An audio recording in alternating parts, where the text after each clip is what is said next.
guys, welcome back to my channel. My name is Zay, welcome to WhittyReads, and today I'm going to be sharing my January wrap up. Okay, so this video is going up later than I wanted to. I apologize for that, but honestly January just sucked and it's not very fun to recap, but we're here to just talk about the books. And I did have a pretty good reading month. It was satisfactory, I'll say that. Definitely could have been, I could have read more, but like I said, it was a rough month, so I'm not mad at it. Okay, so I read 9 books in January. I listened to all of these on audio, so no eyeball reads or even like Kindle, like reading on my Kindle, like everything. Well, I did read and listen to one of the books. So as far as the breakdown of the ratings, so it's a little difficult because some of these are like estimated, but I did have a lot of 4 and 5 stars. I did have one book that I gave 3 stars. I will say, as far as like my goals for the year, how did I do? So I'm not happy with the diversity. There's not a lot of diversity, but to me, authors, characters, representation, all those things. And I definitely want to read a couple of books, not like physical copies, because I'm not just out here buying physical copies of books. I only buy physical copies of books that I've read or that I know I really like. So just some KU reads that I really want to check out, in the month of February. There's always lots of room for improvement. So anyway, I did read a good bit of my TBR though. So that was great because I put a lot of new releases on my TBR. So I didn't get to any of the backlist books that I want to get to. So yeah, just a lot of things that I didn't get to in January, and I'm hoping that February can turn that around. I have already read a 6-star read in February, and it's made my reading quite difficult because it's like, what can live up to this 6-star read? But we'll talk about that when we get there. Let's talk about January. All the Missing Pieces by the amazing Catherine Cowles. She actually sent me a physical copy. Thank you so much to Catherine Cowles and her team. This book is beautiful. Everything about this edition is absolutely beautiful. The sprayed edges, the box, so amazing, has so many really cool things. I'll definitely post some pictures here. But this book is great. I think this is a standalone, which is Catherine's like first standalone. I'm not sure, maybe her very first book is a standalone, but Catherine is mainly a series writer, but this one is really great, especially if you are a true crime or like podcasting person. This is perfect for you.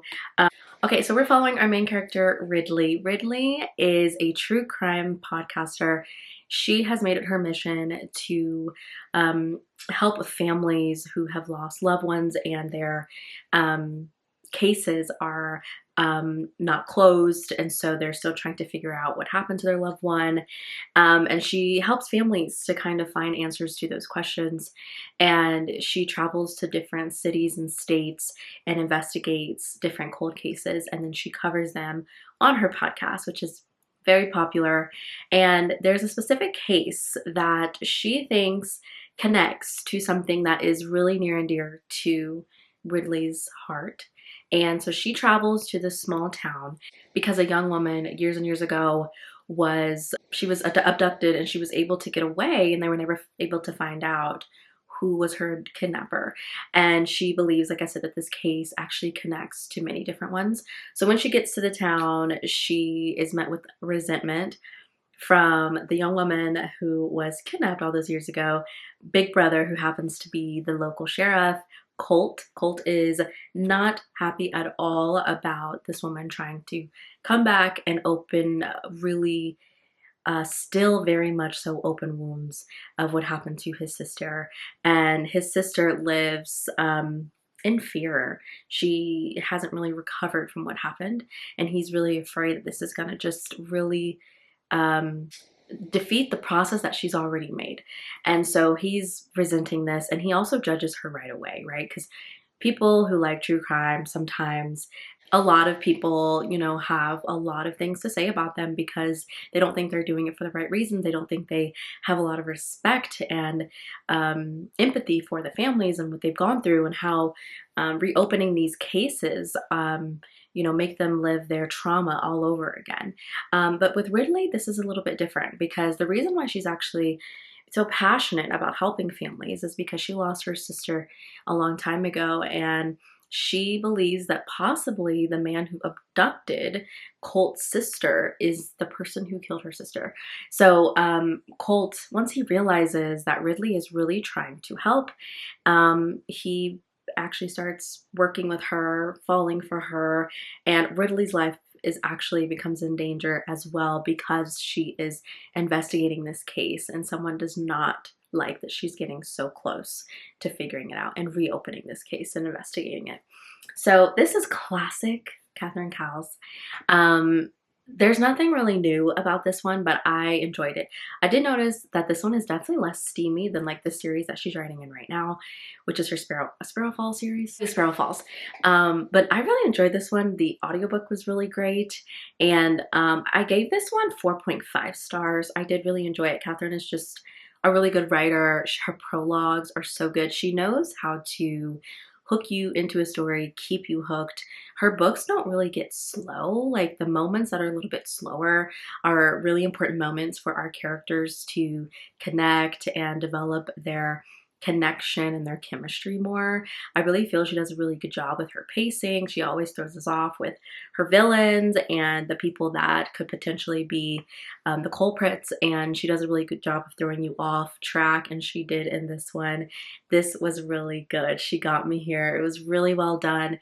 The entire thing was really, really good. I enjoyed it, and this one was just a really great one. And also, it's Catherine's first traditionally published romance, so just congratulations to Catherine. It's really great to see like how far she's come, and I just love supporting authors like Catherine.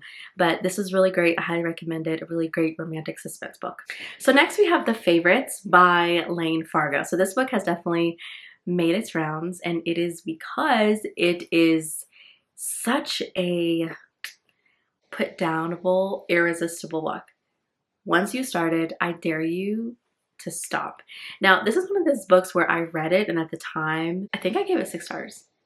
But I take that 6 stars back. I'm sticking to it just being 5 stars, and I will get into why. It is a fantastic, phenomenal book, and I think Lane Fargo is an author that I want to read more books from.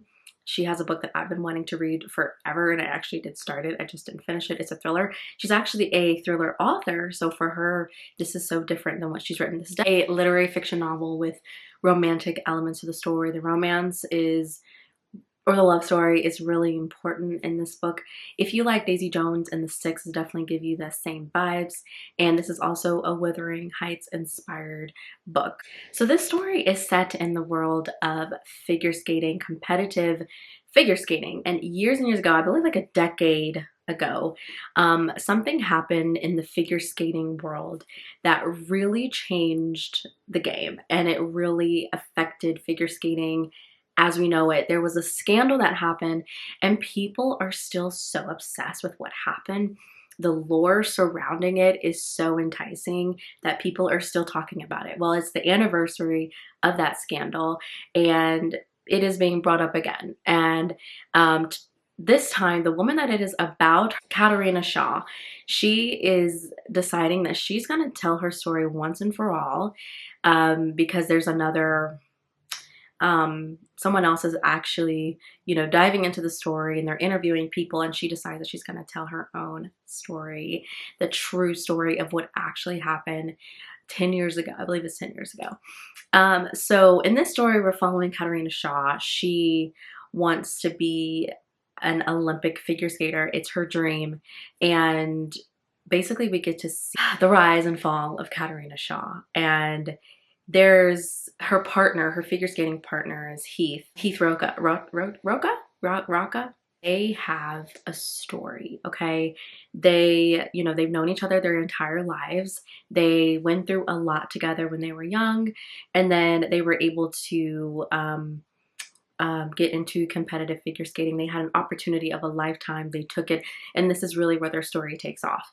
Heath and Shaw have a really epic story that has lots of ups and downs, really beautiful moments, and just very much so heartbreaking moments. And there's something that happened that people still want answers for that has never been talked about, and she is there to set the record straight. What I love so much about this book is the commentary on competitive sports, and I love figure skating, so this was so much fun. But the way that Lane Fargo told this story was wonderful. If you like, what is that called? Itonia, or if you know that story, to me, this, I can tell she took some inspiration from her story. She had to with this story, because there's a lot that happens. It's insane. And we're building up, obviously, to this big thing that happened that everyone is talking about, and is the reason why years later she's telling her story. The way that Lane Fargo kept that tension in the story, it was so good, and it was so well done. This is full of drama. If you don't like drama, this is not for you. This is a lot of drama, and she does not take her foot off the gas at all. You could tell that she's a thriller writer. The way that she structured the story was really well done. The interviews were great. It was just, the audiobook is the way to go. It has a full cast, and it was truly incredible. Honestly, I don't know if I would have loved the story as much without the incredible audiobook narration. They really, really, really brought the story to life, and it played vividly in my head, like a limited series movie.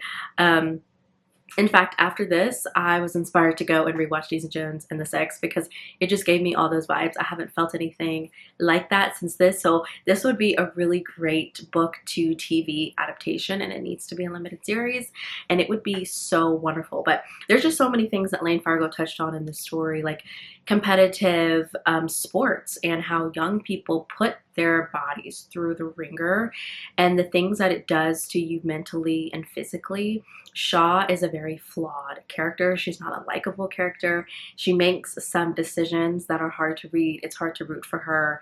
But at the end of the day, I think you really understand her motivations and the environment that she's in that kind of pulls this out of her. In the story between her and Heath, it is toxic, it's epic, it's heartbreaking, it's frustrating, but it's their story, and it's her story, and it is one that you absolutely should check out and read. Like I said, just really, really well written. I really enjoyed it. I definitely don't love it as much as I did at the time after I read it. But it is a great story. I'm going to give it 5 stars. I think it is worth the hype. I think it's worth the read. Definitely check it out if you're interested in any of the things I mentioned. I think Lane Fargo is an author that is one to watch, and I'm excited to see what she comes up with next, if it's going to be a lit fic kind of similar to this, or if it's going to be another thriller. So the next book to talk about is Still My Heart by Laura Pavlov. This is the first book in her newest series. I don't have too much to say about this book. It was good. I was worried about reading this book because I did not love Magnolia Falls. I liked the first book in that series, and I really didn't like any of the other books. I really loved her series that she came up with in 2023, and I've even read her Honey Mountain series, which is a series she came out with before the series in 2023. So I was very disappointed by Magnolia Falls, and I was scared to read this one, but I actually really enjoyed this one. There's not much to say. This is just a classic, like, office romance. Our heroine, her dad owns this law firm in this small town, and her dad have an interesting relationship. So we've got some kind of like family kind of things going on between her and her dad. But she ends up working at the law firm, and she's met with resentment from one of the guys who works at the law firm, who happens to be our hero.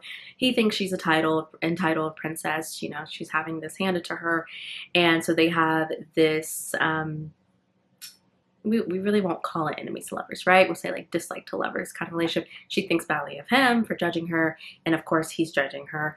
And then of course, like, they start to develop feelings, and they have this secret relationship because they do work together. So, you know, nothing to it. I did like it though, and it was cute. It was fun. Laura gives you all of like the cozy, fun vibes. She's very, very good at, you know, giving you those vibes. And her books, they just feel like comfort reads, and there's nothing to it. Not a lot of drama. It's not like anything you haven't read before or anything. It's a classic Laura Pavlov, but I actually really enjoyed this one. So I am curious to see how the next book is going to go. We do get a little hint as to who the next book is about, and I'm excited. I think it's going to be about the heroine's best friend, and I definitely am excited to check it out. The hero has brothers that live in the small town, so I'm assuming we're going to be following all the siblings. So yeah, it was cute. It was fun. Nothing to it though. I did give this one 4 stars. If I'm being picky, I would give this one more like a 3.5 rounded to 4 stars, just because there's really nothing to it, and I do think it's pretty forgettable, but you know, it's a cute small town romance. What more could you ask for? Okay, and then we have Expiration Dates by Rebecca Searle. I think that's how you say her name. I was disappointed by this book. I was expecting a lot more. And this just didn't work for me. And I'm trying to remember, because this is one of those books that I was really disappointed by. And then after I finished it, I was like, okay, move on right next to the next, you know, like move on to the next one. And like, I don't think I gave myself time to really process the book. Okay, I'm sorry, and I called it Expiration Date. It's definitely Expiration Dates. So this is like a magical realism book, which one thing to know about me is I love magical realism. And I have figured out that I love this from Ashley Boston, because she's written like 2 that I love that kind of have magical realism elements to the story, and I love them. I think they're so interesting and thought-provoking, and this one sounded really up my alley. Following our heroine Daphne. Now every time Daphne meets a new guy, she receives a slip of paper with the man's name and number on the paper. And the number on the paper shows how much time she will be with that person. So this has been happening to her for quite some time. And that's what interested me in the book, because that's so interesting. Like going into meeting someone knowing, okay, you're just gonna be with them for 1 day or a year, and you know it's going to end, you know, it has an expiration date. So interesting, you know, and again, very thought-provoking. Anyway, so this has been happening for quite some time. And then all of a sudden she gets a name and a slip of paper from, you know, from whoever. And it just has a person's name, Jake, and there's nothing else on it. And so she's like, oh my gosh, this is my person. Like this, all the things I've gone through to meet the love of my life, this is it. Like it has brought me to this place, and Jake is going to be the love of my life and the person that I spend the rest of my life. But as her and Jake's relationship, you know, develop and whatever, she begins to, for the first time, to question the paper's prediction, and starts to question a lot of things in her life. Okay, yeah, it just this one just didn't work for me. And Rebecca Searle is a great writer. I enjoyed the writing. This is actually narrated by Julia Whelan, who's one of my favorite narrators of all time. This book not work, and again, just so disappointed, because the writing was great. I was kind of like interested from the very beginning, but I just think it lacked for sure in the commentary to me, and I think the story lost itself as I kept reading it. There's something that Daphne is keeping away from Jake, and I didn't like that. I didn't like it at all. It felt very Nicholas Sparks-esque to me. I didn't like it. It's supposed to be gripping and emotional, and it wasn't. It felt very lackluster. It felt like she didn't go there enough. I just don't like some of the decisions that she made with the story and where she took the story ultimately. I didn't like it. I found it to be very predictable and just like nothing. Okay, it gave nothing. So we got some chapters of like her past relationships, and I just feel like that was a waste of time, because she didn't end up with those people, and I get why we got them, but I don't think it was necessary for the story. Like those were moments that I think we could have had with Daphne and Jake. I gave it 3 stars. I think that's generous. But again, the writing is good and the audiobook was good. I just kept listening to it because I love Julia Whelan. Like she's a fantastic narrator, and I just was like listening to it. So I think that's why I gave it the high rating that I did, because honestly, I think 3 stars is nice. Next, we have Waiting on You by Nikki Ash. This is the last book in the Love and Whiskey series by her. This series turned out to be really great. This is such a cute contemporary series, really low on the angst. So if you want something that is, if you're like a low angst romance reader, then I would absolutely recommend this series to you. There's definitely some things that our characters have gone through and stuff like that, but I would say the romance is pretty easy. But there's some past things that our characters have gone through for sure that affect them, but I would say the romances are pretty chill. So this is a secret pregnancy or surprise pregnancy book. Nikki Ash loves pregnancy and babies, which is a little too much for me. But if you do, then you will love Nikki Ash, right? If I know there's a lot of people who love babies and surprise pregnancy books, and her books are absolutely for you, and you should check her out. But that's not me, and that's in every single one of these books. So just want to put that out there. Anyway, our heroine is in a relationship with someone who her husband, and she ends up finding him cheating. And anyway, time passes. She ends up meeting this guy. They have that whole like they don't really tell each other their identity situation. They hook up, but she's in London. She ends up getting pregnant by this guy, and because they didn't she didn't exchange information with him. She doesn't know like how to get in touch with him, and then he shows up and he finds out that she's pregnant, and that's the story essentially. There's more to it. There's definitely more with our heroine's backstory and stuff like that, and I did really enjoy it, but I don't have much else to say. It was a cute story. It was nothing more. I gave this one 4 stars, more of like a 3.5, because I think the story was cute. I don't really love a lot of baby stuff in my romance books, so that is not for me, so that's why I don't really have much else to say, but I did enjoy it. So thank you so much to the author for sending me a copy of this book. I also love the pink. I also love the cover. I like this series. I think it's really great, and I absolutely recommend it. If I had to choose, these are the 2 books, and this the other 2 books. We have Drunk on You. This is the first book. This is a marriage of convenience book, and then we have Hooked on You. This is like a nanny romance. Both of these characters are single parents. I think I don't know which book I like more. It's one of these. I really like both of them. But anyway, that's the entire series. It's a great one. I definitely recommend it. So next we have The Moon and His Tides by Gianna Darling. This is her newest release.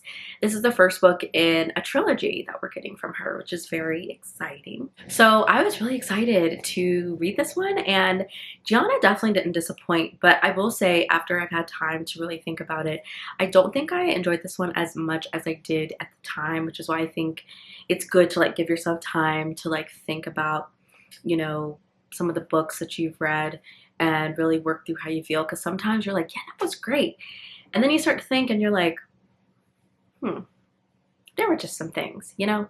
So I'm still trying to decide about my rating, but in this story we're following Sebastian. Now if you are a fan of the Lombardi family and her Lombardi series and all the books that connects to it, I think that you will obviously enjoy this one. Now I should read the first series where we're introduced to the family, and the second one. I absolutely love the Antiheroes and Love Duet. It's one of my favorites of all time. I need to go back, and I will, to go read the others. But for when the next one comes out, just so maybe I can like understand Sebastian better, because I feel like there's a disconnect between me and Sebastian's character. I did not have that problem with Elena, but I did have that problem with Sebastian. Like I understood him, but I just was like, I don't know. Anyway, so this is about Sebastian Lombardi. Sebastian is an actor, and he's living in England. He ends up becoming a chauffeur for a woman is married to a very well-known actor, and basically the couple, they are interested in Sebastian. Okay, they think he's not only talented but also very attractive, and they want him to come and live with them, have them help him with his career, and also, you know, some fun with them, and, you know, enter into a beneficial relationship for all 3 of them. Okay, we'll say it that way. And so Sebastian, who is quite young, ends up moving in with this couple. I was a little worried about the dynamics. Obviously, like, I wouldn't consider this a dark romance, but this is a taboo, right? Ish, little forbidden romance, if you will, kind of, sort of. But I was a little worried about the power dynamics. It was not an issue in this one. Sebastian was a very surprising character. He was very aware just because of his experiences that he's gone through in his life. He comes from a mafia family, and so he definitely has a lot of things that he's gone through. And so while his age is young, he's had to be in a lot of grown-up situations where he had to protect his family. His dad made a lot of bad decisions and put his family in danger a lot, so he had to protect his sisters and his mom growing up in Italy. He's not this naive, like, young guy, right? He is a lot more aware and in control than you think, and I really enjoyed that about his character. But this was a pretty good MMF romance. I feel like this is very, very, very lust heavy, heavy on the lust, which I feel like that's, at the same time I'm saying that, I do feel like that was like the point of the story, is it starts off like this, but it's gonna dig deeper. And so I do think as the series continues, I do think there's going to be a lot of more emotional elements to the romance. I could see the dynamics between the three of the characters for sure. And I think the marriage between these two is very interesting. And I can see why Sebastian actually really balances them out and makes them stronger as a couple of three. At the same time, it was hard reading the book. You know how it's going to end, and you know who's the person that's going to get hurt. But I enjoyed the ride. It was great. And the connection and relationship that Sebastian has with both of the characters individually is very interesting. I just really enjoyed it all. I did. And the audiobook is really great. I think it's duet narration. Shane East, Desiree Ketchum, those were like two of the best, my favorite narrators, so that was fantastic to hear them. This is, like I said, it's 3 books, which I'm very curious to see where this story is going to go, to where it needs 3 books. Has me very worried. I did like how this ended. It was good, and it's not a crazy cliffhanger, but if you want to wait, I understand, but I do recommend it. It was fun. It was hot. I love the setting of the story. I think Jana does such a good job of describing things that makes me feel like I'm in the story with the characters. She writes books that I just can't put down. Her writing, her prose, everything is just really beautiful. She just sucks you into her sexy stories, and you just have to finish them. And I have to give her props to that.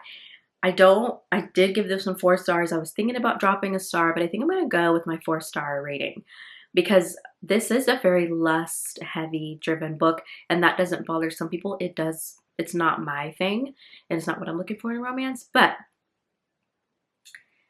I can see the foundation of their relationship, and I think there's a lot to build on. So I'm hopeful that we'll get more in the next 2 books. I will say, I feel like this one went to 0 to 100 very quickly, and not with the steamy parts, but with the emotional element that maybe it wasn't as believable to me.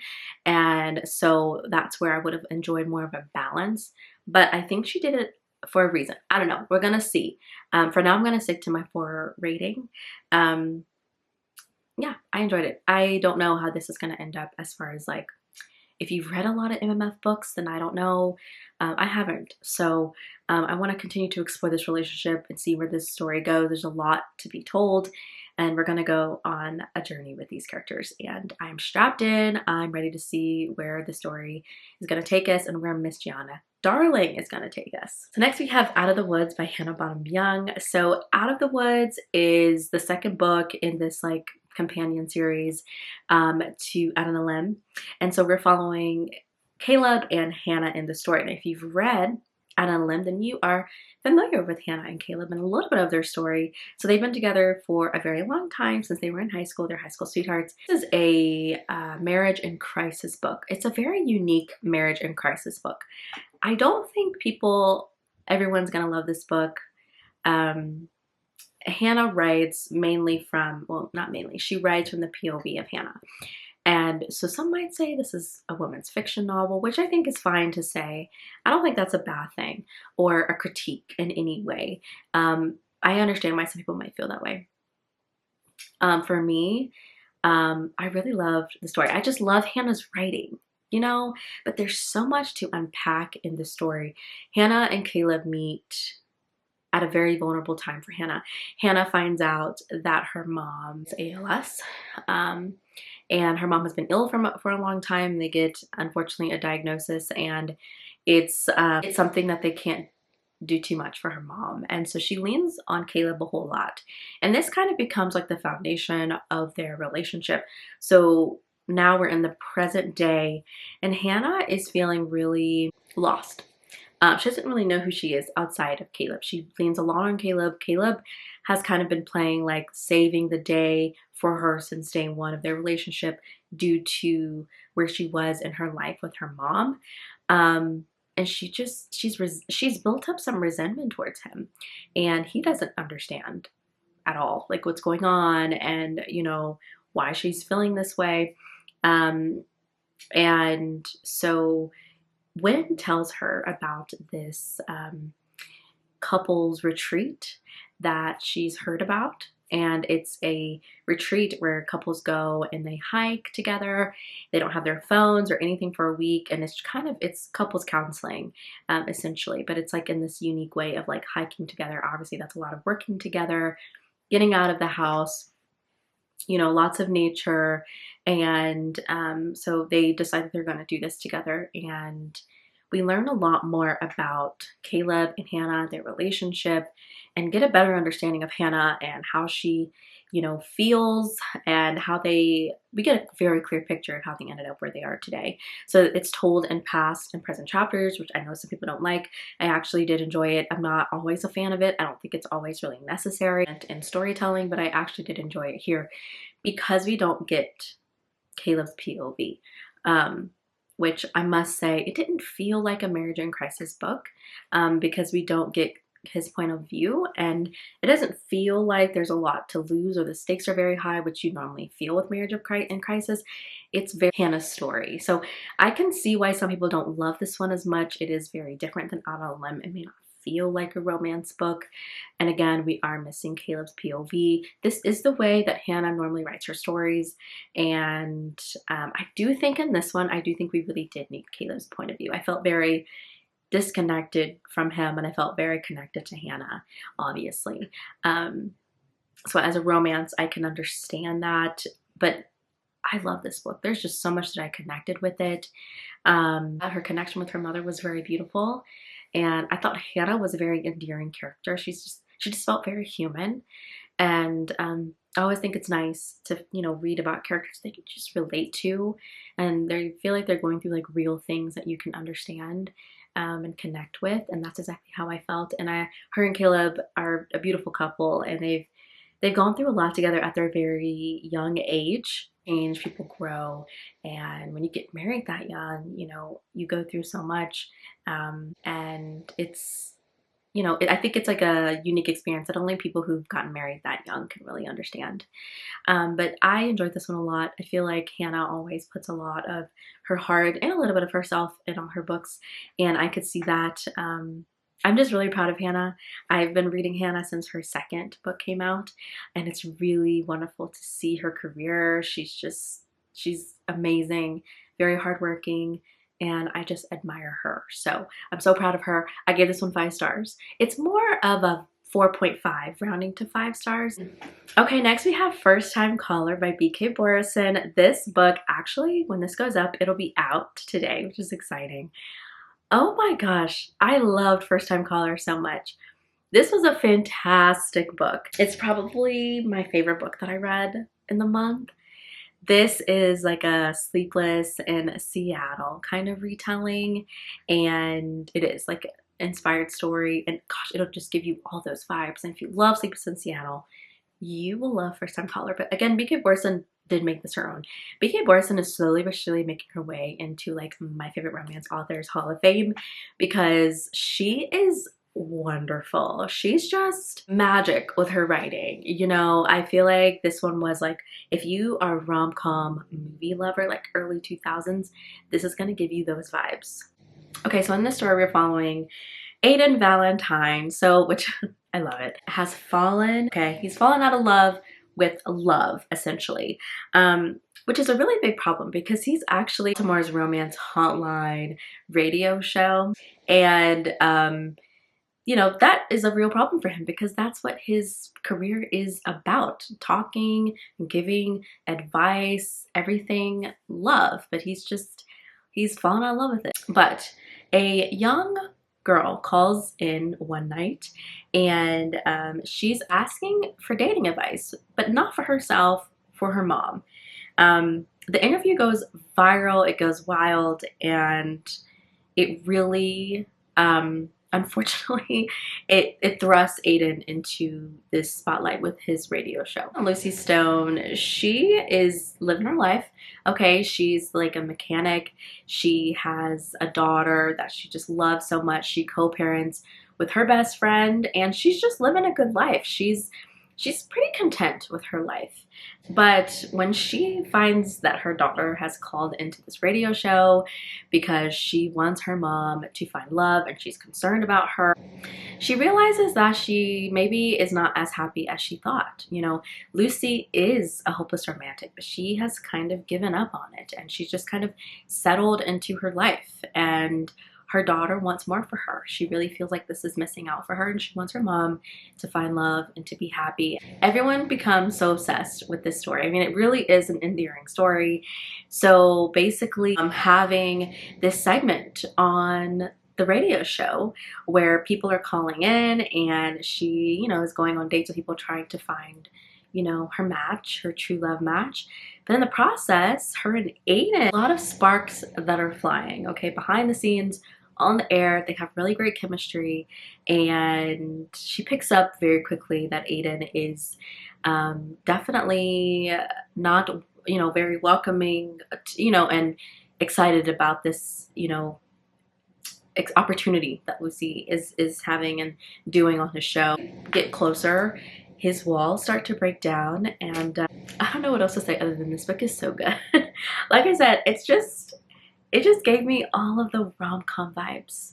It really did. It was just fantastic. I loved every minute of the story. I thought it was so well written. It was funny. It was endearing. It was smart. It was charming. It was just everything that you could want in a truly perfect rom-com. And she really did the Sleepless in Seattle thing so good. It was just, but again, she made it her own. It didn't feel like a copy paste. I swear it felt like a Nora Ephron movie was playing as I was reading this story. Any book that makes me feel like I'm in a movie or something, you know, you have a winner, because I am so in it with the characters, and I was so in it with Aiden. This man was heck no on love, but Lucy, he just couldn't get enough of her. He keeps a list of all of her favorite things in his glove compartment so he doesn't forget. I mean, it's just, there's like a who did this to you moment, and they are hot. I love this book so much. Like, if you're gonna take any recommendation from me, it's this one. This one is a 5-star read for me, maybe 6. I think B.K. Borison writes characters so well. Aiden, I understood his character, and we do get some background on him, so I do understand where some of his motivations come from when he's talking about love and how he feels about it. And Lucy, I also really understand her. You know, she wants it. She wants it, and she hasn't given up on it, but she's just like not focused on it. And sometimes that happens where you're just living life, and she does have a good life. I love the healthy co-parenting relationship that she has. Her relationship with her kid is so beautiful, and she has a great job that she really enjoys. So love is just not something that she's been able to really focus on, but she hasn't lost her optimism, and I really found that to be very relatable. And B.K. Borison writes relatable characters really, really well. Okay, so last but not least, we have Iron Flame by Rebecca Yarros. So I finished this one obviously in anticipation for Onyx Storm because I hadn't read it. And I listened to this one on graphic audio, which I want to make a whole video on graphic audio. I've listened to a few on graphic audio. I need to listen to more because I've listened to almost an entire series. I listened to this one. This one probably is one of the best graphic audios I've listened to. I felt like the music wasn't as loud. Sometimes the music is like way too loud. But and I'm sure this wasn't 100% accurate as far as like reading everything. Hopefully I didn't miss out on anything. I think it's what made this one readable for me. I tried to listen to it when it came out and I just couldn't. I don't think the original audiobook narration is good. I gave this one 3 stars. I forgot, I gave 2 books 3 stars. Okay. This series, which I'm gonna make a whole video on this series when I read Onyx Storm. This series is just like for the vibes. But it's like, really? Because these books are really long and but listen, I love the dragons. I don't know what else to say. I love the dragons. I love the concept of this series. It's giving me Divergent vibes, which Divergent was my favorite when I was younger. And so it's definitely giving me those vibes. I love Violet and like, I love them both. I'm really intrigued by the world. Again, I just love the dragons. The reason why I gave this one 3 stars is the back and forth with her and Xaden is annoying. This, I feel like, is supposed to be an adult novel, but it's really like YA, new adult. And so those moments in the story, I just really could care less, but I feel like it really balanced everything out. It kind of made me feel like I'm watching like Buffy or Teen Wolf, or you know, like a paranormal teen show is the vibes that this series is giving. So those parts were really annoying to me because I just feel like it was not consistent with the story. I really did enjoy the obviously all the things that were happening with the plot, but I was not enjoying the other moments that to me took away from the story. And I feel like we could have focused a lot more on the plot and moving things forward. Yeah, it was an entertaining read. It could have been better, but I'm just having fun with this series. I'm not taking it seriously. It's fun, and I don't mean that in a negative way. Not everything we read has to be like a literary masterpiece. I do think it's well written. I do really enjoy it. I think the romance is great. I think Xaden and Violet are a fun couple.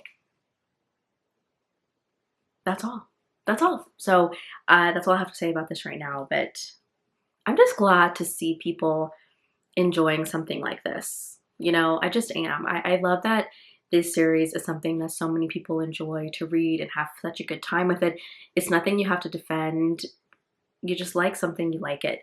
And I like that. I like that. This is just for the vibe. Sometimes you just gotta have series and books that are just for the vibes. They're entertaining, they're fun, and I do get things out of it. I love Violet's character. I love seeing her push through, you know, she doesn't let anything stop her. She's such a strong character, and I really love that about her. So 3 stars. The graphic audio is fantastic. 5 stars for the audio production on the graphic audio. All right, that's it. That took a little bit to get through, but it was a pretty decent month, and we're slowly but surely in February coming up. So I'm excited to chat all things February wrap up in my next wrap up-ish video. But thank you all so much for watching. Let's see. We're ending with Iron Flame. No, give me the little telephone emoji for first time caller, because it's my favorite book that I read in January, and it is the one that I recommend you all read. Thank you all so much for watching today's video. I will see you all in the next one. Bye.